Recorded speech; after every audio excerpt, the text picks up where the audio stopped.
ప్రభునందు ప్రియమైన వారలారా,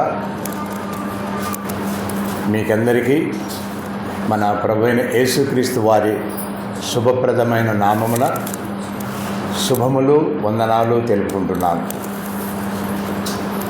మంచిది. మీ అందరి జ్ఞాపకశక్తి నేను పరీక్షిస్తాను. బ్లెస్సింగ్టన్ ప్రకటించిన ప్రకారము, చెప్పిన ప్రకారము పోయినసారి వచ్చాను నేను కదా. ఎంతమంది జ్ఞాపకం ఉంది? అందరికీ ఉందా? Very good. అయితే పోయినసారి నేను చెప్పిన వాక్యం ఏంటి చెప్పండి? 100 రూపాయల ప్రైజు. లేదా బ్లెస్సింగ్టన్ కాకుండా మిగతా అందరూ ఎవరైనా సరే 100 రూపాయల ప్రైజు రియల్గా ఇస్తా. ఆయన క్లూ ఇచ్చినాడు. ఇంకా బుద్ధి లేని కన్యకలు, అది రికార్డు కూడా ఉంది. మీరు విన్నారో లేదో. సో మీ జ్ఞాపక శక్తి చాలా తక్కువ. అందుకొరకు ఏం చేయాలి చెప్పిన? రాసుకోవాలి. రాసుకుంటే 2 విధాలు ఉపయోగపడుతుంది. ఒకటి, మళ్ళీ మనం మననం చేసుకోవడానికి ఉపయోగపడుతుంది. రెండవది, మన జ్ఞాపక శక్తి కూడా పెంచుతుంది. సరే, మంచిది. ఈరోజు మీ మధ్యలో ప్రభువును ఆరాధించడం నాకెంతో భాగ్యము, ధన్యత. కారణం ఏమిటంటే, సిమెంట్ నగర్తో నా పరిచయము చాలా మరి దీర్ఘకాలము నుండి వచ్చిన పరిచయం. అలెగ్జాండర్ బాబన్న గారు బ్రతికున్న దినాలలో నన్ను ఎక్కువగా ఆయన సిమెంట్ నగర్ ఆహ్వానించేవాడు. కాబట్టి ఆ బాబు తబల కొడుతుంటే నాకు అలెగ్జాండర్ గారు జ్ఞాపకానికి వచ్చారు. ఆయన మంచి తబలిస్ట్, బాగా రమ్యంగా తబల వాయిస్తాడు. తర్వాత ఆయన మంచి గాయకుడు. భజియంతుము నిన్ను అనే పాట పాడతాడు. ఎంత అసలు తన్మయమై పాడతాడు అన్నమాట ఆ పాట. అంటే నిజంగా ఆ జగదీశుని మన ముందు ఉంచుకొని పాడినట్లుగా ఉంటుందన్నమాట. సరే, మంచిది. అందుకొరకే వాళ్ళ కుమారుడు, అలెగ్జాండర్ గారి కుమారుడు బ్లెస్సింగ్టన్. కాబట్టి కంటిన్యూషన్ రిలేషన్షిప్ చూడచారా, వాళ్ళ తండ్రి గారితో ఉంది, తర్వాత కుమారునితో కూడా ఉంది. కాబట్టి ఇది ఎంతో భాగ్యము, ధన్యత. సరే, మంచిది. భారతదేశానికి స్వాతంత్రం ఎప్పుడొచ్చింది? భారతదేశానికి స్వాతంత్రం ఎప్పుడొచ్చింది? నిన్నొచ్చింది. ఆగస్టు 15వ తారీఖు 1947. కాబట్టి నిన్న ఏం జరుపుకున్నాం? మనము స్వాతంత్ర దినం జరుపుకున్నాం.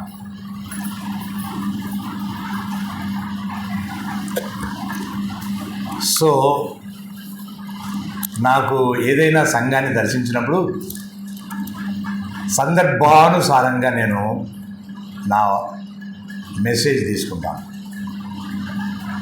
కాబట్టి స్వాతంత్ర దినము అన్న మెసేజ్ మనము స్పిరిచువల్గా, ఆత్మీయంగా మన స్వాతంత్ర దినాన్ని మనము తెలుసుకోవాలి. సో మీరు కొంచెం అంటపోతే కనుక మీకు ఫ్యాన్ కాలు అవుతుంది. అర్థమవుతుంది? నాకెందుకుంటే రీసౌండ్ రాకూడదని మైకు రికార్డ్ అవుతుంది కదా. సరే, మంచిది. ఇప్పుడు ఆ స్వాతంత్రాన్ని గురించి మనం తెలుసుకుందాం. యోహాను సువార్త 8వ అధ్యాయము. యోహాను సువార్త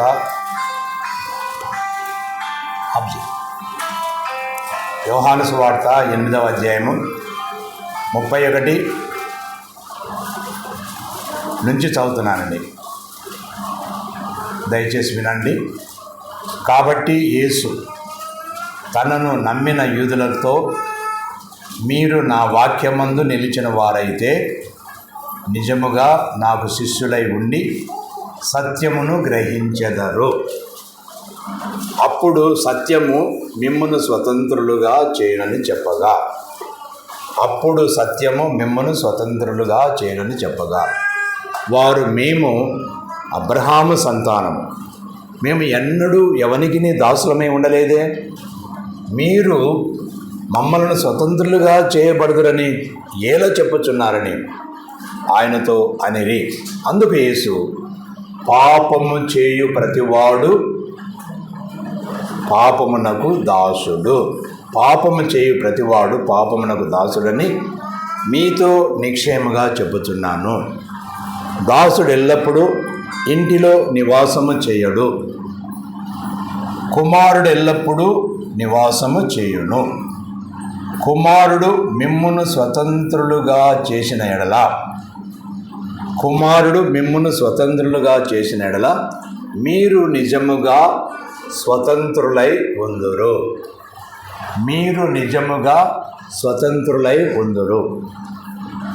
కాబట్టి దేవుడు తన జీవము గల వాక్యమును చేరి వచ్చిన మన అందరి కొరకై ఆశీర్వదించును గాక. ఆమేన్. వాక్యమును యాకోబుకు తెలియజేసిన వాడని,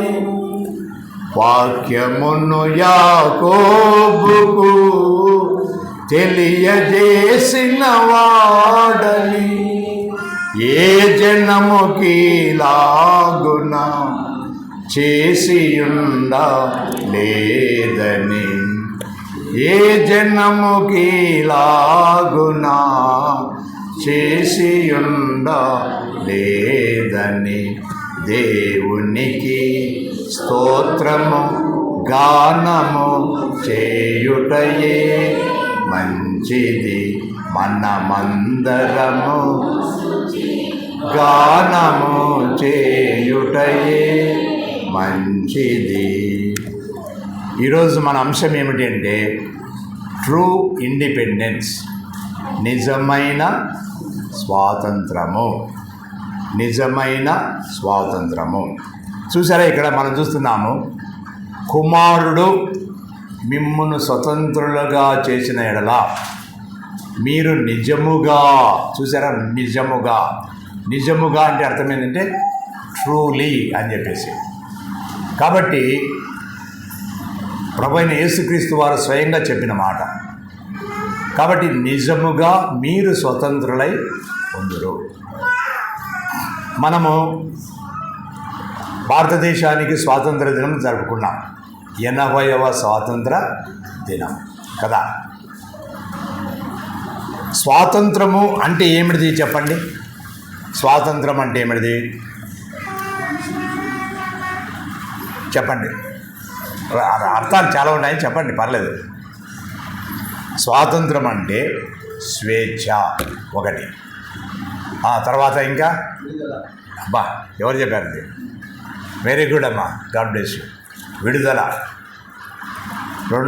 తర్వాత ఇంకా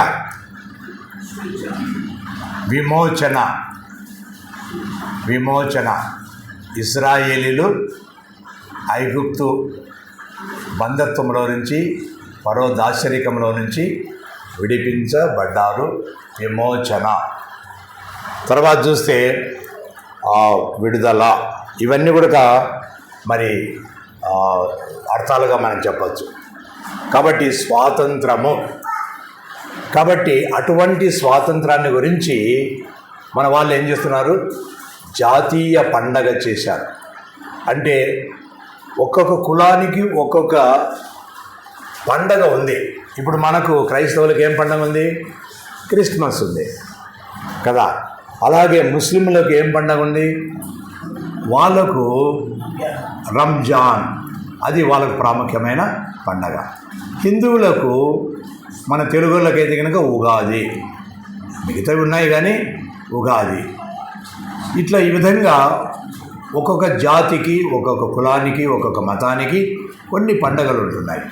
కానీ స్వాతంత్ర దినము ఏమిటంటే అది జాతీయ పండగ. అంటే దానికి అర్థం ఏంటంటే అందరూ, అన్ని కులాలు, మతాలు, జాతులు అందరూ కలిసి ఆచరించే పండగ. కాబట్టి మరి ఆ పండగ ఎంతో సంతోషంగా జరుపుకున్నారు. ప్రతి ఆఫీసులో జెండా ఎగిరింది. తర్వాత ఢిల్లీలో ఎర్రకోటలో జెండా మరి ఎగరవేశారు. సరే, బాగుంది. ఈ స్వాతంత్రం వచ్చిందని మనం సంతోషిస్తున్నాము, సంతోషించవలసిన విషయమే. కానీ ఏం భేదం ఉంది చెప్పండి? తెల్లదొరలు ఎవరు వచ్చారు, నల్లదొరలు వచ్చారు, భేదం అంతే. కాబట్టి దొరలు దొరలే, వాళ్ళు దొరలే, వీళ్ళు దొరలే. మరి వాళ్ళనేమో మనమేమంటున్నామంటే మన వాళ్ళు మళ్ళీ వాళ్ళ దాశరికంలో ఉన్నాము అంటున్నారు.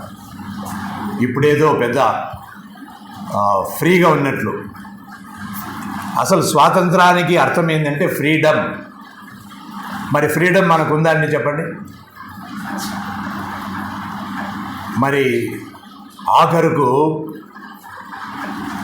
ఎవరి కులాన్ని లేదా ఎవరి దేవుణ్ణి వాళ్ళు ఫ్రీగా ఆరాధించుకోవడంలో కూడా ఇప్పుడు ఎంతో నిర్బంధములు వస్తున్నాయండి. కాబట్టి నిజమైన స్వాతంత్రము మనకు వచ్చిందా? నిజమైన స్వాతంత్రం వచ్చిందా? ధనికుడు మరింత ధనికుడైపోతున్నాడు.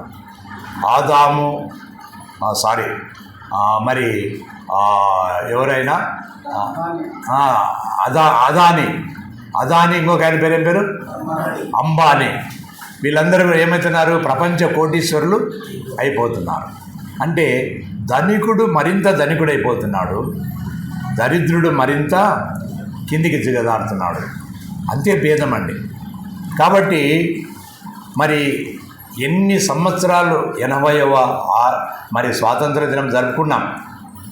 మరి ఏమిటి మనకు నిజంగా స్వాతంత్రం వచ్చింది అంటే మనము ధైర్యంగా గుండె మీద చేయి వేసి, అసలు మరి మహాత్మా గాంధీ స్వాతంత్రానికి నిర్వచనం ఏమిచ్చినాడంటే, అర్ధరాత్రి వేళ నడి బజార్లో ఒక స్త్రీ స్వేచ్ఛగా తిరిగిన రోజు లేదా ఇంటికి క్షేమంగా తిరిగి వచ్చిన రోజు అది నిజమైన స్వాతంత్రం అన్నాడు. కానీ ఇప్పుడు బయటికి పోయిన స్త్రీలను మరి ఎంత, అసలు మనం పేపర్ చూస్తేనో వార్తలు వింటేనో ఎంత అరాచకమో చూడండి. చూసారా? ఆడపిల్లలకు మరి స్వేచ్ఛ లేదు. మరి భయంగానే వాళ్ళు మరి కాలేజీకి పంపించాలన్నా కూడా మరి భయపడుతున్నారండి. కాబట్టి ఇలాంటి స్వాతంత్రము నిజమైన స్వాతంత్రమైనా కాదు.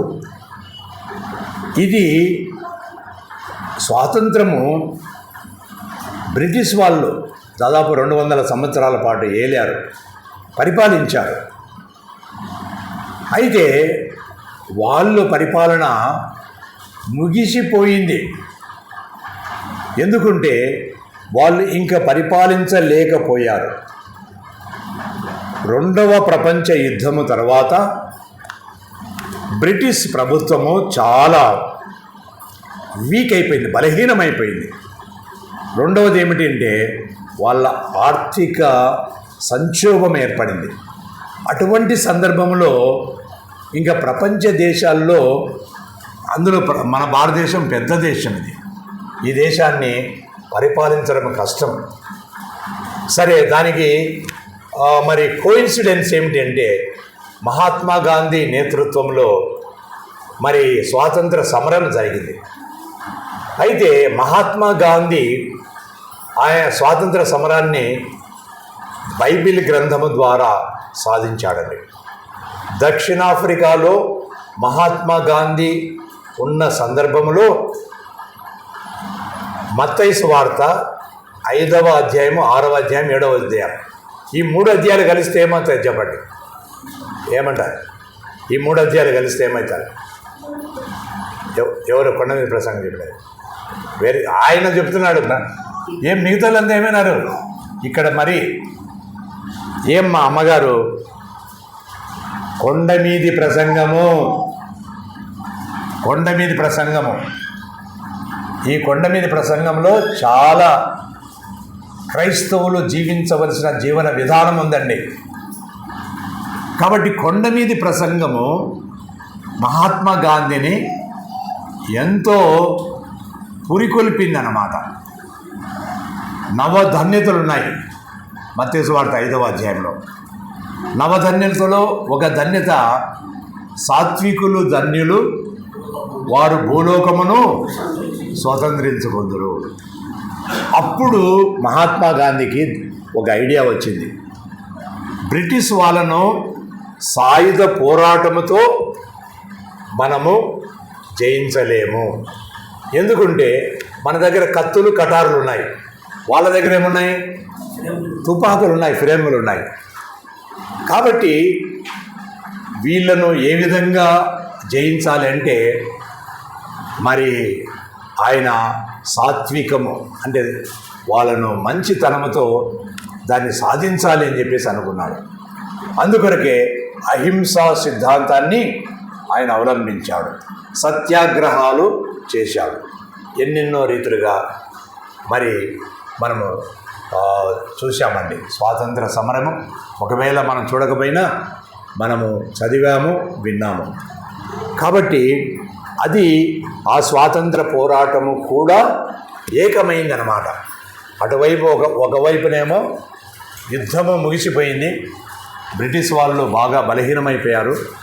మరొక వైపునేమో స్వాతంత్ర సమరము జరుగుతున్నది. అటువంటి సందర్భంలో వాళ్ళు ఏం చేశారంటే మన దేశానికి శాంతియుతంగా స్వాతంత్రాన్ని ఇచ్చారు. ఆగస్టు 15వ తారీఖున వాళ్ళ బ్రిటిష్ వాళ్ళ పతాకము అది కిందికి దించబడింది. మన త్రివర్ణ పతాకము మరి ఉన్నతంగా హెచ్చింపబడినట్లుగా మరి ఎగరవేయబడినట్లుగా మనము చూస్తాం. కాబట్టి ఇది మనం ఇక్కడ చూస్తున్నాం. మరి ఒక కవి చెప్పినట్లుగా జాతికి గ్రహణము పట్టిన వేళ మాతృభూమి మొరపెట్టిన వేళ, జాతికి గ్రహణము పట్టిన వేళ మాతృభూమి మొరపెట్టిన వేళ, స్వరాజ్య సమరం సాగించి స్వాతంత్ర ఫలమును సాధించి ధన్య చరితులై వెలసిన మూర్తుల త్యాగ నిరతి మాకందించరావా. కాబట్టి స్వాతంత్ర పోరాటం చేశారు మన నాయకులు. వారు శాంతియుతమైన అహింసా విధానంలో పోరాటం చేసి బ్రిటిష్ వాళ్ళను మెప్పించి ఒప్పించి ఈ యొక్క స్వాతంత్ర ఫలాన్ని మన జాతికి ఇచ్చారు. కానీ స్వాతంత్రం ఏమైపోయింది? దుర్వినియోగం అయిపోయింది. చూసారా? మరి ఇప్పుడు మనం చూస్తున్నాము స్వాతంత్రం ఎంత దుర్వినియోగమైందంటే డబ్బులు లేకుండా ఏ పని జరగదు. కాబట్టి లంచగొండితనము విచ్చలివిడిగా అయిపోయింది. మరి గతంలో బ్రిటిష్ వాళ్ళ పరిపాలనలో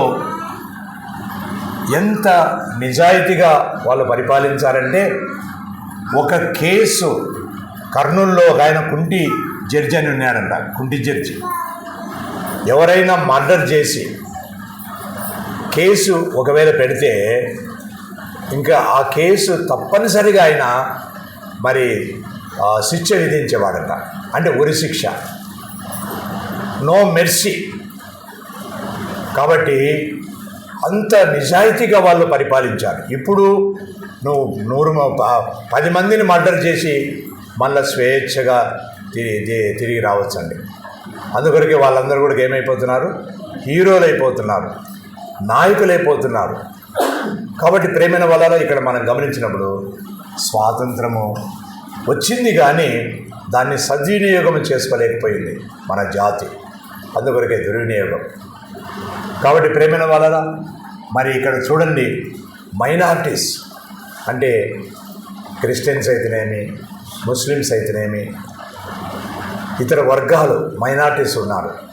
వాళ్ళు ఎలా ఉన్నారంటే వాళ్ళు మరి ఎంత భయాందోళనతో జీవిస్తున్నారండి. కాబట్టి ఇక్కడ ఇవన్నీ మనం గమనించినప్పుడు మనకు ఈ స్వాతంత్రాలన్నీ కూడా కేవలము అభూత కల్పనలు, పెత్తనాలు మారిపోతున్నాయి. అంతేగాని విధానమేమో ఒకటే, ఇంకా దిగజారిపోతుందన్నమాట. అయితే నిజమైన స్వాతంత్రము ఎవరిచ్చారు చెప్పండి? మన ప్రభు అయిన యేసుక్రీస్తు వారు ఇచ్చారు. కాబట్టి స్వాతంత్రాన్ని చెడగొట్టుకున్న వాళ్ళలో మొట్టమొదటి ఎవడు చెప్పండి? మొట్టమొదటి బైబిల్ గ్రంథం ప్రకారం ఏదేను తోటలో ఆదాము హవ్వలు. వాళ్ళు ప్రతిరోజు దేవుడు వాళ్ళ దగ్గరికి వచ్చేవాడు, వాళ్ళతో సాంగత్యం చేసేవాడు. వాళ్ళు ఎంతో సంతోషంగా ఆనందంగా ఉన్నారు, స్వేచ్ఛగా ఉన్నారండి. వాళ్ళకి ఏమాత్రము చీకు చింత లేదు. అయితే దేవుడిచ్చిన ఆజ్ఞను అతిక్రమించి వారు తమ స్వాతంత్రాన్ని పోగొట్టుకున్నారు. దేవుని సన్నిధానంలో నుంచి వాళ్ళని ఏం చేశారు? దేవుడు గెంటి వేశాడు. ఏదేను తోటల నుంచి వారిని పంపివేశాడు. కాబట్టి మొట్టమొదట ఎవరు మరి ఆదాము హవ్వలను మనము చూస్తున్నాం కదా. రెండవదిగా వాళ్ళకు 2 కుమారులు పుట్టారు. 4వ అధ్యాయంలో ఎవరున్నారు చెప్పండి? కయ్యూను, హేబేలు. కయ్యూను, హేబేలు. సరే, వాళ్ళను మరి స్వాతంత్రాన్ని సద్వినియోగం చేసుకున్నారా అంటే ఏం చేశారు? కయ్యూను ఏం చేసినాడు? తన తమ్ముణ్ణి చంపాడు. చూసారా? స్వాతంత్రాన్ని దుర్వినియోగం చేసుకున్నాడు. అంటే దేవుడిచ్చిన స్వాతంత్రం. కాబట్టి కయ్యూనేమో మరి నరహంతకుడయ్యాడు. హేబేలేమో మొట్టమొదటి హతసాక్షి కాదు, మొట్టమొదటి మరి చనిపోయిన వాడు అయినట్లుగా మనం చూస్తాం. కాబట్టి ఇక్కడ మనం గమనించినప్పుడు స్వాతంత్రాన్ని దుర్వినియోగము చేశారు. ఇంకా ఎవరు మనం బైబిల్ గ్రంథంలో చూస్తే ఏశావు ఏం చేశాడు చెప్పండి? జ్యేష్ఠత్వమును అమ్మి వేసుకున్నాడు. ఎందుకు? ఒక్క పూటి కొరకు. కాబట్టి ఏశావు తన యొక్క జ్యేష్ఠత్వాన్ని అమ్మి వేసుకున్నాడు. కాబట్టి ఈరోజు కూడా మనం అదే చూస్తున్నాం. మరి జ్యేష్ఠత్వాన్ని లేకపోతే కనుక ఇంకా ఎన్ని విధాలుగా మనం చూస్తే వార్తలు వింటుంటే మహాభయంకరంగా ఉంటున్నాయి. నిన్న ఒక వార్త, సొంత తల్లి తన కుమార్తెను మరి ఒక వ్యక్తికి అప్పగించిందట. ఒక ఆఫీసులో పనిచేస్తున్న మరి ఆయనకు, అంటే సచివాలయంలో పనిచేస్తున్న ఒక ఉద్యోగస్తునికి. న్యూస్ అన్నమాట. చూసారా ఎంత భయంకరమో, సొంత తల్లి.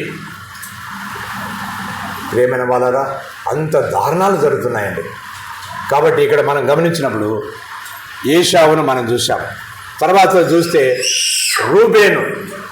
రూబేను ఎవరైనా రూబేను యాకోబు జ్యేష్ఠపుత్రుడు. ఏం చేశాడు ఈయన జ్యేష్ఠుడే కానీ ఏమైనాడంట, భ్రష్టుడైపోయాడు. ఎందుకు భ్రష్టుడైపోయాడు? తన తండ్రి మంచాన్ని మరి ఆయన అపవిత్రపరిచాడు. కాబట్టి ఇక్కడ ఆయన స్వాతంత్రాన్ని చెడగొట్టుకున్నట్టుగా మనం చూస్తాం. కాబట్టి మరి లూకాసు వార్తలో 15వ అధ్యాయంలో ఒకరిని చూస్తున్నాం. ఎవరు చెప్పండి? లూకాసు వార్త 15వ అధ్యాయంలో తప్పిపోయిన కుమారుడు వాళ్ళ తండ్రి గారు ఏం చేశారు చెప్పండి? పూర్తి స్వేచ్ఛ స్వాతంత్రాలు ఇచ్చాడు. మితిమీరిన స్వాతంత్రం అంట. అది మామూలు స్వాతంత్రం కాదు. మితిమీరిన స్వాతంత్రాన్ని ఏం చేశాడు? నా ఆస్తి నాకు ఇవ్వమని చెప్పేసి తన ఆస్తిని అంతా తీసుకొని అమ్మి వేసి మరి దుర్వ్యసనాలకు లోనైపోయి ఆఖరకు పందులు మేపే పనికి కుదిరాడు. పందులు మేస్తున్న పొట్టును తినడానికి కూడా మరి ఆయన ప్రయత్నించాడు. కాబట్టి ఇక్కడ ఆ సంగతి మనము చూస్తున్నాం కదా. సో ఇక్కడ కూడా మరి తప్పిపోయిన రెండవ కుమారుడు ఆయన స్వాతంత్రాన్ని దుర్వినియోగం చేసుకున్నాడు. తర్వాత చూస్తే తర్వాత సామెతలు 7వ అధ్యాయం 14వ వచనంలో మరి కపట స్త్రీ ఆమె ఏం చేస్తుందంట? స్వేచ్ఛగా మరి తిరిగి పాడైపోయినట్లుగా మనం చూస్తాం. కాబట్టి ఇవన్నీ కూడా మనం గమనిస్తున్నప్పుడు సమాజంలో మరి ఇంతమంది స్వాతంత్రాన్ని దుర్వినియోగపరుచుకున్నట్లుగా మనం వాక్యానుసారంగా లేఖనానుసారంగా మనం చూస్తున్నాం. సరే, మంచిది. తర్వాత మనం గమనించినప్పుడు మరి ఇక్కడ కుమారుడు అంటే అర్థమైందో చెప్పండి? కుమారుడు విశదీకరించండి. ప్రతిపదార్థం అంటారు దాన్ని. అంటే అంటే ఏమిటిది చెప్పండి? కుచ్చితం అంటే పాపము. అంటే అది ఏదైనా కావచ్చు. అన్యాయము, అక్రమము, తర్వాత వ్యభిచారము, దొంగతనము, దోపిడీ, హత్య, ఇవన్నీ కూడా కుచ్చితము. మరి మారుడు మార్చువాడు కాదు, పరిహరించువాడు. కాబట్టి కుమారుడు అంటే ఏమిటి అర్థము అని అంటే కుచ్చితమును పరిహరించువాడు. అది కుమారుడు మిమ్మును స్వతంత్రులుగా చేసిన ఎడల మీరు నిజముగా స్వతంత్రులై ఉందురు. సరే, మనము దేనికి బానిసలమే విన్నాము ఇంతకుముందు? ఎఫెసీ పత్రిక 2వ అధ్యాయము 1 వచనాల్లో మనం చూస్తే పాపముల చేతను అపరాధముల చేతను మనము చచ్చిన వారమై ఉండగా క్రీస్తుతో కూడా ఆయన మనల్ని బ్రతికించాడు. కాబట్టి మనము ఎలా ఉన్నామంట? పాపముల చేతను అపరాధముల చేతను దోషముల చేతను చచ్చిన వారము. కాబట్టి క్రీస్తు మన కొరకు ఏం చేశాడు? మనము ఇంతకుముందు మనం చూసాం ఆరాధన వర్తమానంలో అదే అన్నమాట. కాబట్టి ప్రభు అయిన యేసుక్రీస్తు వారు ఆయన నిర్దోషి, నిష్కల్మషుడు, పాపులలో చేరక ప్రత్యేకముగా ఉన్నవాడు. అటువంటి మరి ప్రభువు మన పాపముల కొరకై ఆయన ఏం చేశాడు చెప్పండి? మరి మన పాపాలన్నీ తన మీద మోసుకొని శాపగ్రాహి అయినాడు. ప్రభు అయిన యేసుక్రీస్తు వారు చేసిన ఆ శిలువలో చేసిన మరి ఆ యొక్క 3 పనులు ఏమిటి అంటే, మొట్టమొదటి ఆయన శాపగ్రాహి అయినాడు. రెండవది ఏమిటిదంటే మరి 5:21 1 కొరింథీ 5:21 ప్రకారము ఏమిటంట? పాపం ఎరుగని మన ప్రభువు పాపముగా చేయబడ్డాడు. కాబట్టి క్రీస్తు ప్రభుల వారికి పాపం లేదండి. కాబట్టి పాపమే ఎరగడు ఆయన. అందుకొరకే మరి 3 విధాలుగా చెప్తారు భక్తులు. In him there is no sin, అంటే ఆయనలో పాపము లేదు. హీ న్యూ నో సిన్, అంటే ఆయన పాపము ఎరుగడు. మరి తర్వాత హీ డిడ్ నో సిన్, అంటే ఆయన పాపము చేయలేదు. కాబట్టి అందుకొరకే ప్రభువైన యేసుక్రీస్తు వారు ఏమంటాడంటే 8వ అధ్యాయంలోనే, నాలో పాపమున్నదని మీలో ఎవడు స్థాపించును. కాబట్టి అది నాటికి నేటికి ఏనాటికైనా నిలిచే ప్రశ్న. దానికి జవాబు లేదండి. ఎవరు ఎన్నడూ ఎప్పుడు ఎక్కడ ఆయన మీద నేరారోపణ చేయలేకపోయారు. ఎందుకంటే ఆయన ఏ పాపము ఎరగని వాడు, పాపరహితుడు. కాబట్టి ఆయనలో పాపము లేదు. కాబట్టి పాపము లేని మన ప్రభు మన కొరకు ఏమైనాడు? పాపముగా చేయబడ్డాడు. పాపమెరుగని ప్రభు నీ కొరకు పాపముగను చేయబడెను. పాపమెరుగని ప్రభు నీ కొరకు పాపముగను చేయబడెను. శాపగ్రాహియయే సిలువలో, శాపగ్రాహియయే సిలువలో త్వరపడి రండి. కాబట్టి మన ప్రభువైన యేసుక్రీస్తు వారు ఆయన మన నిమిత్తమై ఆయన పాపముగా చేయబడ్డాడు. మన పాపాలన్నీ భూత భవిష్యత్ వర్తమాన కాలాలలోని సర్వ పాపములన్నీ తన మీద వేసుకున్నాడు. కాబట్టి ప్రేమిన వలన మరి ఆ విధంగా చనిపోయాడు. తర్వాత 3వదిగా చూస్తే ఆయన రిక్తునిగా చేసుకున్నాడు. ఆయన తనకు తానుగా చూశారా, ఆయన మనుష్య ఆకారంలో జన్మించాడు. రక్త మాంసములు గల శరీరంతో ఆయన జన్మించాడు. తర్వాత ఆయన మరి ఆ యొక్క మహాభాగ్యమని ఎంచుకోలేదంట. అంటే పరలోకము మహాభాగ్యమని ఎంచుకోలేదు. పరలోకములో ఆయన నిరంతరము దేవదూతల చేత పరిశుద్ధుడు పరిశుద్ధుడు పరిశుద్ధుడు అని కొనియాడబడుతున్న దేవుడు ఆ మహామహిమను వదిలిపెట్టి రిక్తునిగా ఆయన మానవ శరీరంలో వచ్చాడు, రిక్తునిగా చేసుకున్నాడు. కాబట్టి మనము ఆయన మరి తన్ను తాను తగ్గించుకున్నాడు. సిలువ మరణము పొందనంతగా ఆయన మనల్ని తగ్గించుకున్నాడు. యేసుక్రీస్తు మనకిచ్చిన స్వాతంత్రము అది అంత సులభంగా వచ్చిందండి. ఆయన మన కొరకు ఆయన ఏం చేశాడు చెప్పండి? బలిగా, అర్పణగా తన్ను తాను అర్పించుకున్నాడు. కాబట్టి ధర్మశాస్త్ర ప్రకారము రక్తము చిందింపబడకుండా మానవులకు పాప క్షమాపణ కలగదు. కాబట్టి ప్రభువైన యేసుక్రీస్తు వారు ఆయన 33.5 సంవత్సరాల పాటు ఈ లోకంలో జీవించాడు. తాను జీవించినంత కాలము త్రికరణ శుద్ధిగా జీవించాడు. ఆయన మాటలో, ఆయన క్రియలో, ఆయన తలంపులో పాపము లేనివాడుగా జీవించాడు. అయితే ఆయన ఏం చేశాడు చెప్పండి? ఆయన పాపలోకములో జీవించాడు, పాపుల కొరకు జీవించాడు, పాపుల స్నేహితునిగా జీవించాడు. పాపుల కొరకు ఆయన తను తాను శిలువలో బలియాగమయ్యాడు. కాబట్టి ఇక్కడ మనం గమనించినప్పుడు మరి మిగతా మరి గ్రంథాలు ఏం చెప్తున్నాయంటే దుష్ట శిక్షణ శిష్ట రక్షణ అని చెప్తున్నాయి. అంటే దుష్టులు అనగా పాపాత్ములు మరి ఏమవుతారంట? వాళ్ళు హతము చేయబడతారు, వాళ్ళను శిక్షిస్తాడు. కానీ శిష్టులు అనగా నీతిమంతులు మాత్రమే ఉద్ధరించబడతారు. అయితే ఇక్కడ మనం చూస్తున్నాము, నేను నీతిమంతులను పిలవరాలేదు అంటున్నాడు యేసుప్రభుల వారు. ఏం చెప్తున్నారు చెప్పండి? నేను నీతిమంతులను పిలవరాలేదు. ఎవరిని పిలవనీకి వచ్చినాడంట? పాపులను పిలవడానికి వచ్చాడు. కాబట్టి చూసారా ఎంత డిఫరెంట్గా ఉందో చూడండి సిద్ధాంతం. కాబట్టి మనకెవరు కావాలి? మన ప్రభువు మనకు కావాలి. మన పాపం నుంచి మనల్ని విడిపించేవాడు కావాలి.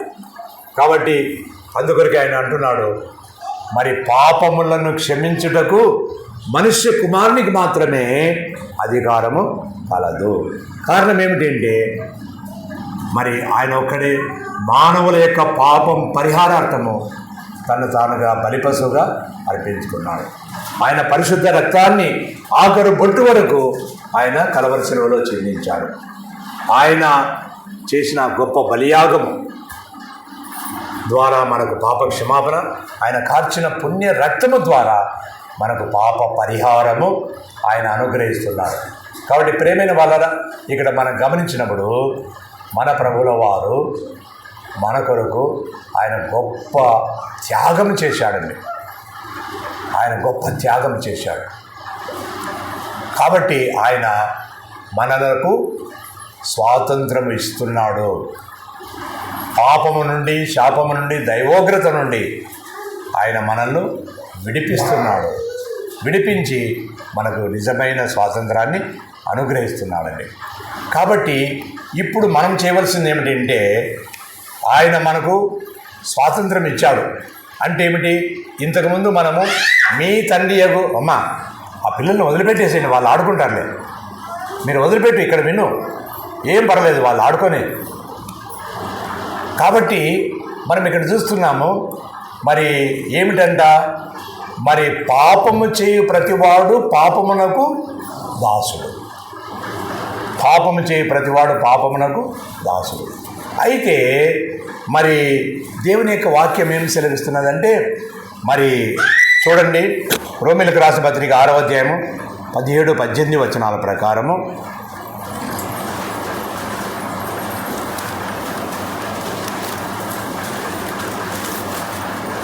రోమీయులకు రాసిన పత్రిక 6వ అధ్యాయం 17-18 చూసారా? మీరు పాపమునకు దాసులై ఉంటిరి. ఒకప్పుడు మనమంతా ఎవరమంట? పాపమునకు దాసులము. అంటే మీరు మీ తండ్రి యగు అపవాది సంబంధులు అని చెప్పేసి మనం చూస్తున్నాం. వాడు ఎవరంట? వాడు మరి అబద్ధమాడువాడు, వాని యందు సత్యమే లేదు, వాడు సత్యమందు నిలిచిన వాడు కూడా కాడు.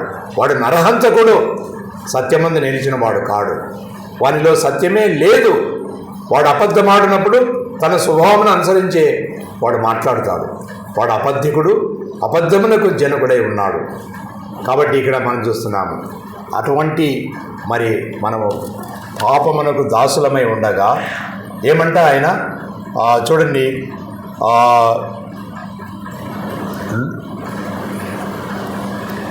మీరు ఏమిటంట, పాపము నుండి విమోచింపబడి, 18వ వచనము, పాపము నుండి విమోచింపబడి అంటే ఒకప్పుడు పాపానికి దాసులము, అటువంటి మనల్ని ఆయన పాపము నుండి విమోచించబడి నీతికి దాసులైనారు. ఇప్పుడు ఒక ప్రశ్న, ఇంతకుముందు దేనికి దాసులం మనము? పాపమునకు దాసులం కదా. ఇప్పుడు దేనికి దాసులము? నీతికి దాసులం. ఇందులో కామన్గా ఏముంది? దాసులము. కాబట్టి మరి ఆ యజమానునికి ఈ యజమానునికి డిఫరెన్స్ ఏమిటిది? ఆ యజమానుడు నిర్దాక్షిణ్యంగా మనల్ని వాని చెప్పు చేతులలో చెడ్డ పనులు చేయించేవాడు. కాబట్టి ఇక్కడ మనం గమనిస్తే ఈ యజమానుడు ఎవరంట? మంచి యజమానుడు. కాబట్టి యెహోవా నా కాపరి, మంచి కాపరి. కాబట్టి ఆయన మేపు గొర్రెలము, ఇప్పుడే మనం పాట కూడా పాడుకున్నామండి. కాబట్టి మన యొక్క దాశరికం అనేది ఎలాంటిదంటే, మనము కోరుకునే దాశరికం. యేసు ప్రభువు మనల్ని విడిపించాడు. కానీ అయితే మనమేమంటున్నామంటే, చూడండి పాత నిబంధనలు మరి నిర్గమకాండము 21వ అధ్యాయము 5-6 వచనాలు చదువు బాబు. నిర్గమకాండము 21వ అధ్యాయము 5-6 వచనాలు.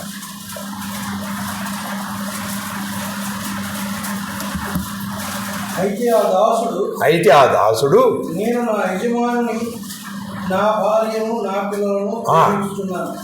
కాబట్టి నా యజమానుని సేవిస్తున్నాడు. ఎట్లా? భార్య పిల్లలతో ఆయన సేవిస్తున్నాడు. నెక్స్ట్, నేను వారిని విడిచి స్వతంత్రుడనై పోనని నిజముగా చెప్పినాడు. ఆ మంచి యజమానిని వదిలిపెట్టను నేను. నాకు స్వతంత్రము ఇప్పుడు విడుదల ఉంది ఉండడమేమో, కానీ నేను మాత్రము పోను అంటున్నాడు. నెక్స్ట్, వాని యజమానుడు దేవుని ఎద్దకు తీసుకొని రావాలంట. మరియు వాని యజమానుడు తలుపు వద్దకైనను ద్వారబంధము వద్దకైనను తీసుకొని పోయి వాని చెవిని కదులుతో గుచ్చవలెను. అది ఒక ఆచారం. ఎందుకంటే వాడు నిరంతరము దాసుడు. అయితే వానికి ఏమున్నాయి చెప్పండి? మంచి యజమానుడు, మంచి కాపరి. రెండవది, ఆయన స్వేచ్ఛ స్వాతంత్రాలు అనుగ్రహించేవాడట. ఆ దాసరికములో ఆయన స్వేచ్ఛ స్వాతంత్రములు అనుగ్రహిస్తున్నాడు. అందుకొరకే నిజమైన స్వాతంత్రము ఏమిటి మనకిస్తుందంటే ఒక మంచి యజమానుని కింద పనిచేయడము. రెండవది, స్వేచ్ఛ స్వాతంత్రాలు కలిగి ఉండడము. తర్వాత దాసరికం అయినప్పటికీ, అంటే ఆయన కింద పనిచేస్తున్నప్పటికీ మనకు పూర్తి స్వాతంత్రము మనకుంది. కాబట్టి ఇది మరి మనం అక్కడ చూస్తున్నామండి. కాబట్టి ప్రేమైన వాళ్ళరా, ఒక విశ్వాసి అంటే పాత నిబంధనలో మరి చెప్పబడిన ప్రకారము ఒక విశ్వాసి ఎలాంటి వాడంట? విమోచింపబడిన వాడు, పాపము నుండి శాపము నుండి విడిపించబడిన వాడు, వాడు నిరంతరము దాసుడు. కాబట్టి మన యొక్క యజమానుడు మన ప్రభువైన యేసుక్రీస్తు వారు, మనము ఆయనకు దాసులము. కాబట్టి ఈ దాసరికమైతే మరి ఉంది, కానీ మనకు స్వేచ్ఛ స్వాతంత్రాలు ఉన్నాయి. అందుకొరకే మనం వాటిని దుర్వినియోగము చేసుకొనకూడదు. చూడండి, ఇంకా మనం గమనించినప్పుడు ఒక మంచి మాట 1 కొరింథీ 6వ అధ్యాయం 12వ వచనం అమ్మ. 1 కొరింథీ 6:12.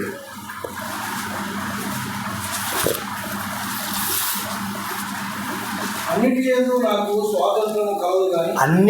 నాకు స్వాతంత్రము కలదు కానీ అన్నియూ చేయదగినవి కావు. జాగ్రత్త. స్వాతంత్రం ఉందని చెప్పేసి నీవు మరి కనపడిన విగ్రహాలన్నిటికీ పూజలు పునస్కారాలు చేస్తే అది మరి దుర్వినియోగము, దేవునికి విరోధమైన పాపము. దేవునికి నచ్చనిది ఏమిటిది అంటే విగ్రహారాధన. కాబట్టి ప్రేమైన వాళ్ళరా, మనమందరము మిశ్రిత జనాంగం. మన బంధువులు, రక్త సంబంధికులు, మన స్నేహితులు, వాళ్ళందరూ కూడా ఎవరు చెప్పండి? అన్యులు. వాళ్ళకి తెలుసు. ఎందుకంటే వాళ్ళు కనపడిన చెట్టు, పుట్ట, రాయి, రప్ప, గుట్ట అన్నిటినీ దేవుడిగా ఎంచి దేవునికి చెందవలసిన మహిమను వాటికి ఆపాదిస్తున్నారు. ఇది నిజమైన అంధత్వము, చీకటి, అజ్ఞానము. అందుకొరకే మనము రోమీలకు రాసిన పత్రికలోనే 2వ అధ్యాయము 21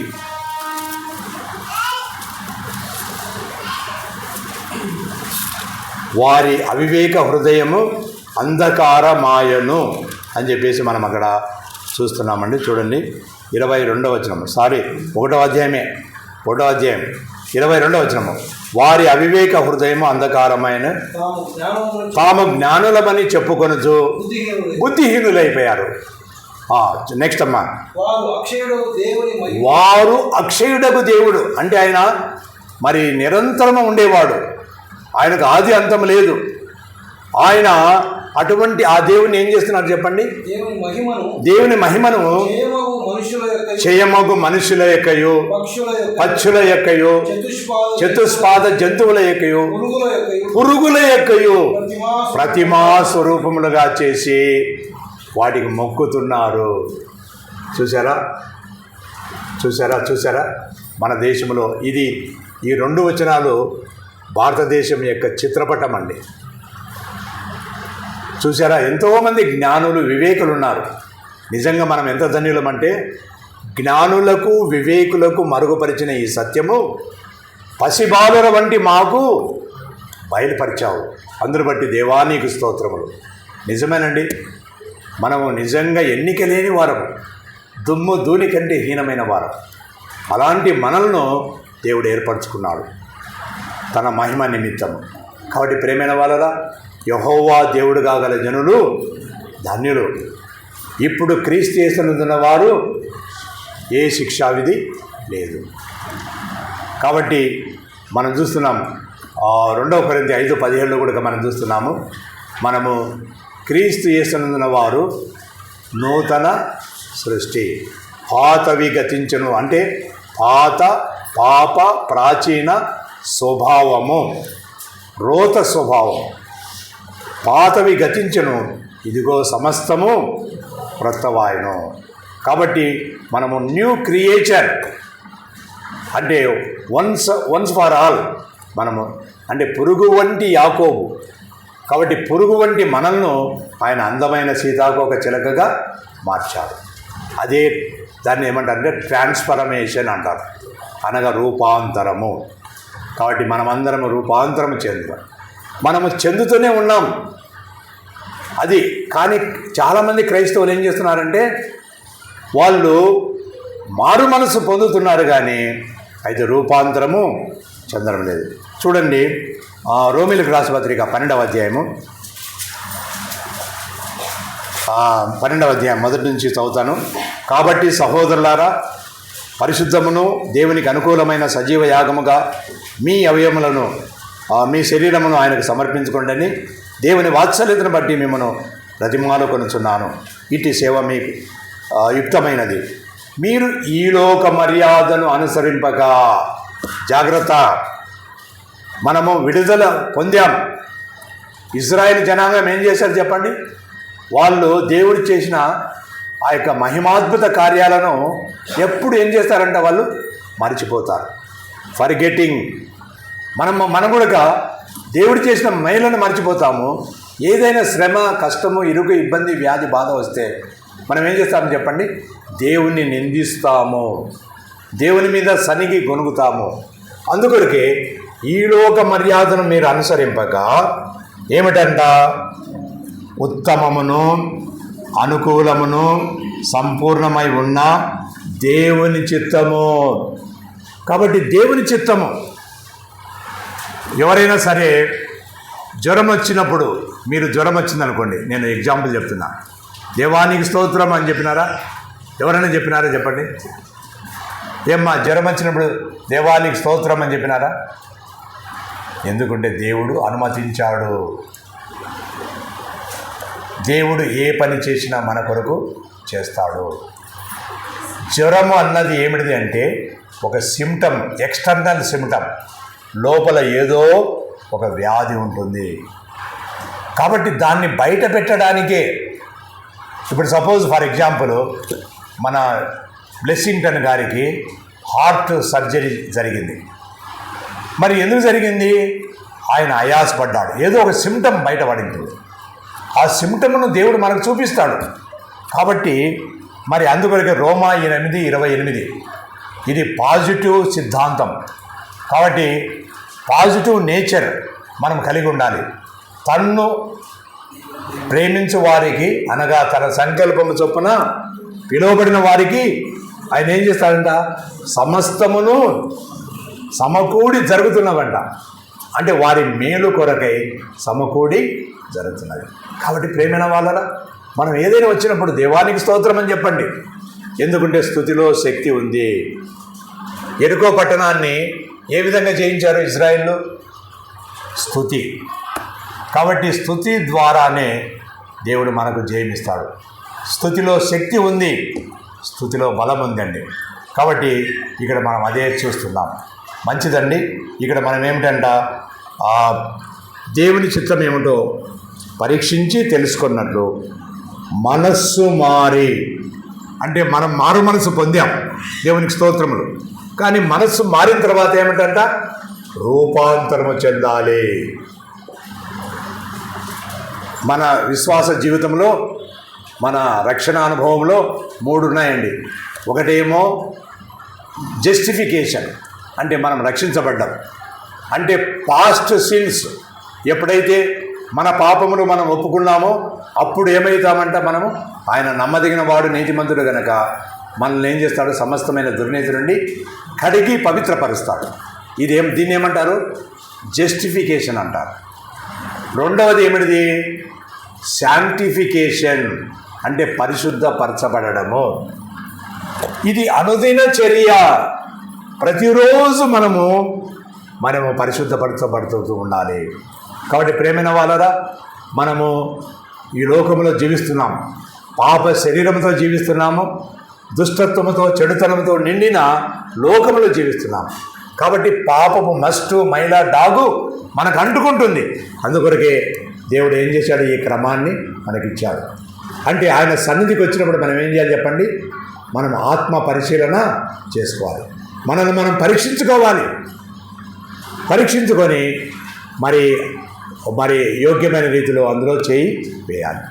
అందుకొరకే ప్రసంగి గ్రంథంలో 5వ అధ్యాయంలో ఏముందంటే, నీవు మందిరమునకు వెళ్ళినప్పుడు ఏం చేయాలంట? నీ ప్రవర్తన విషయమై జాగ్రత్తగా కనిపెట్టుకోవాలి, చూసుకోవాలి. కాబట్టి ప్రేమైన వాళ్ళరా, మనము గత వారములో మాటల ద్వారా, క్రియల ద్వారా, తలంపుల ద్వారా, చూపుల ద్వారా, చేతుల ద్వారా, తెలిసి తెలియక, ప్రత్యక్షంగా పరోక్షంగా మనం చేసిన తప్పులను మనము చూపించినప్పుడు, దేవుడు చూపించినప్పుడు, లేదా నీ మనస్సాక్షి చెప్పినప్పుడు నువ్వేం చేయాలి? వెంటనే నువ్వు క్షమాపణ పొందాలి. కాబట్టి ఇక్కడ మనం చూస్తున్నాము, చాలామంది రూపాంతరము పొందలేదంట. మొదటి దశ బాగానే ఉంది. రెండవ దశ అంటే పురుగు వంటి యాకోబు ఏమై కావాలి? అందమైన సీతాకోక చిలుకగా మారాలి. కానీ ఆ విధంగా మారడం లేదు. చాలామంది క్రైస్తవులు రక్షణానుభవం అంటే అదే అనుకుంటున్నారు. కానీ రెండవ దశ చాలా ముఖ్యం. దీన్ని ఏమంటారంటే యాత్రా జీవితము. ఇశ్రాయేలీలు విడిపించబడ్డారు ఐగుప్తు బానిసత్వంలో నుంచి. కానీ వాళ్ళు ఏం చేశారు? 40 సంవత్సరాలు వారు యాత్రా జీవితం, అరణ్య యాత్ర చేశారు. కాబట్టి ప్రేమైన వాళ్ళరా, అప్పుడు తెలుస్తుంది నిజమైన విశ్వాసం ఏమిటో. కాబట్టి నీ విశ్వాసము అది గట్టిదా ఓటిదా అనేది అప్పుడు తెలుస్తుందండి. కాబట్టి ప్రేమైన వాళ్ళరా, ఇక్కడ మనం గమనించినప్పుడు ఇది రెండవది శాంటిఫికేషన్, అనగా పరిశుద్ధత కాపాడుకుంటూ రావాలి. అనుదిన రక్షణ అంటారు దీన్ని. మూడవది ఏమిటంటే గ్లోరిఫికేషన్. యేసుప్రభు మధ్యాకాశంలోనికి వచ్చినప్పుడు మనమంతా ఏమవుతామని చెప్పండి? ఎత్తబడతాము. సంఘము ఎత్తబడుతుంది. మనమందరము ఇక్కడ యెహోవా ఈరే అనే సంఘంలో మనం ఉంటున్నాం. కాబట్టి ఇలాంటి సంఘాలన్నీ కూడా సార్వత్రిక సంఘం అవుతాయి. ఈ సార్వత్రిక సంఘము ఎత్తబడుతుంది. ఎత్తబడే సంఘంలో నువ్వు ఉండాలంటే ఏం కావాలంట? నువ్వు పరిశుద్ధత కాపాడుకోవాలి. అప్పుడే నీకు గ్లోరిఫికేషన్, అంటే నువ్వు మహిమలో చేర్చబడతావు. కాబట్టి రక్షణ అంటే అంత సులభం కాదండి. చూడండి, తీతు పత్రిక 2వ అధ్యాయం 13వ వచనం. తీతు పత్రిక 2వ అధ్యాయం 13వ వచనం.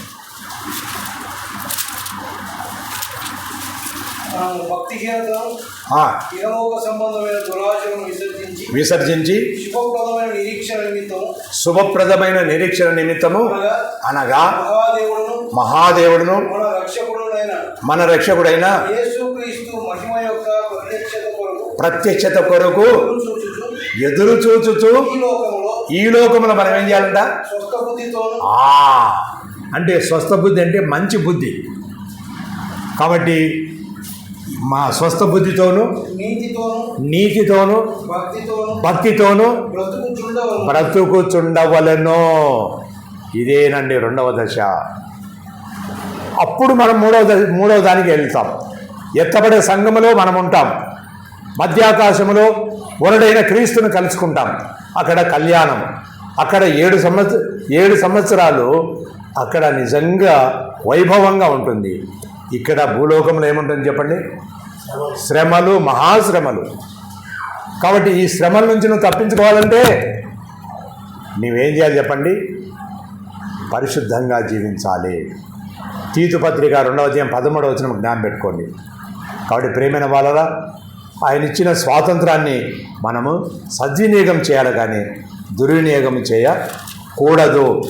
గలతీ పత్రిక 5వ అధ్యాయం 1వ వచనము చదువుదామ్మా. ఇది చదివి ఇంకా మానుకుందాం, అయిపోతుంది. గలతీ పత్రిక 5వ అధ్యాయము. ఈ స్వాతంత్రము అనుగ్రహించి క్రీస్తు మనల్ని స్వతంత్రులుగా చేసి ఉన్నాడు. దేవునికి స్తోత్రం. Praise the Lord. మనకు దేవుడు స్వాతంత్రాన్ని ఇచ్చాడు. ఆ స్వాతంత్రం ఎటువంటి స్వాతంత్రము? నిజమైన స్వాతంత్రము. కాబట్టి దొరల పెత్తనం అంటే ఏం లేదండి. మన యజమానుడు చాలా ప్రేమ గలవాడు కాబట్టి మనకు ఈ స్వాతంత్రం ఇచ్చాడు. కాబట్టి ఏం చేయాలంట? మీరు స్థిరముగా ఉండాలి, మీ విశ్వాసములో నిలకడ ఉండాలి. ఏదైనా శ్రమ, శోధన, వ్యాధి, బాధ వస్తే మనం ఏం చేస్తామండి? వెనక్కి వెళ్తాం. కాబట్టి వెనక్కి వెళ్ళడం కాదు, కాబట్టి నిలకడగా ఉండాలి, స్థిరంగా ఉండాలి, బలంగా ఉండాలి. ఒకవేళ మనల్ని బెదిరించవచ్చు. ఒకవేళ రేపు మళ్ళీ బీజేపీ ప్రభుత్వమే 4వసారి వస్తే కనుక మనకి ఇంకా చాలా బెదిరింపులు ఇవన్నీ కూడా వస్తాయి. అయినా సరే నేను చనిపోయినా పర్లేదు కానీ నేను ప్రభు కొరకు జీవిస్తాను అని చెప్పేసి మనము నిలకడగా ఉండాలి. నిలకడగా ఉండు ఏం చేయాలంట? నిలకడగా. కాబట్టి మీరు స్థిరముగా ఉండి నిలిచి, అది మరలా దాస్యమును కాడి క్రింద చిక్కుకొనకుడి. అంటే మరలా దాస్యం అనే కాడి అంటే ఏమిటిదంటే, ఒకవేళ నువ్వు వదిలిపెట్టబడితే, ఎత్తబడే సంఘంలో నువ్వు లేకపోతే, నీవు భూమి మీద వదిలిపెట్టబడితే, అప్పుడు ఏమంట? 3 6లు 6 6 6 ఈ 3 6ల ముద్ర వేయించుకోవాలంట. 666. కాబట్టి ఈ ముద్ర అప్పటికి మనకు సంఘం ఎత్తబడుతుంది. మనం వదిలిపెట్టబడిన వాళ్ళు ఏమంటారంటే, అయ్యో ఎంత చెప్పినా వినకపోతేమి, ఇప్పుడు వదిలిపెట్టబడ్డాము అని చెప్పేసి వాడు ఎవడు? యాంటీ క్రైస్ట్, అంటే యేసు విరోధి, క్రీస్తు విరోధి. మరి వాడు పెట్టే శ్రమలు అంతా ఇంత కాదంట. కాబట్టి ప్రేమైన వాళ్ళరా, ఇవన్నీ మనం గమనించినప్పుడు మరి విడిచిపెట్టుట మహాఘోరము, ఎత్తబడుట అది ఎంతో మేలండి. కాబట్టి ఎత్తబడే సంఘములో నువ్వు ఉండాలి. కాబట్టి విడిచిపెట్టబడకూడదు. నీ విశ్వాసము వట్టి విశ్వాసం అయితే పనికి రాదు. ప్రభు కొరకు నీవు జీవించాలి. భూమి మీద నీవు జీవిస్తున్న సందర్భంలో నీవు ప్రభు మహిమార్థంలో జీవించాలి. ఏమైనా కాబట్టి ఇక్కడ మనం గమనించినప్పుడు మనం ఏం చేయాలి చెప్పండి? మహిమలో చేర్చబడాలంటే, ఎత్తబడే సంఘంలో ఉండాలంటే, వరుడైన క్రీస్తును మధ్యాకాశంలో కలుసుకోవాలంటే, అక్కడ కళ్యాణము, మరి వైభవము, ఆ వైభవము, కళ్యాణము, శాంతి, సమాధానము పొందాలంటే మనము సిద్ధపడాలి. గొర్రెపిల్ల 19వ అధ్యాయం ఆదికాండం 19వ అధ్యాయంలో చూస్తాం. ప్రకటన గ్రంథం 19వ అధ్యాయం. కాబట్టి గొర్రెపిల్ల వివాహ మహోత్సవంలో ఉండాలంటే నువ్వేం చేయాలి చెప్పండి? మనము ఈ భూమి మీద ఉన్నప్పుడే మంచి పనులు, స్వస్థ బుద్ధి కలిగి జీవించాలి అని చెప్పి చూస్తున్నాం. అట్టి కృపను దేవుడు మనకందరికీ అనుగ్రహించును గాక. దేవుడు ఈ మాటలను మన వినికిడిలో దీవించును గాక. నాకు ఈ అవకాశం ఇచ్చిన మరి బ్లెస్సింగ్ టన్ను, తర్వాత సంఘ పెద్దలు, అలాగే మీకందరికీ నేను ప్రత్యేకమైన కృతజ్ఞతలు, వందనాలు తెలుపుకుంటూ ఇంతటితో ఈ వర్తమానాన్ని ముగిస్తున్నాను. దేవుడి వర్తమానమును మన వినికిడిలో దీవించును గాక. ఆమేన్.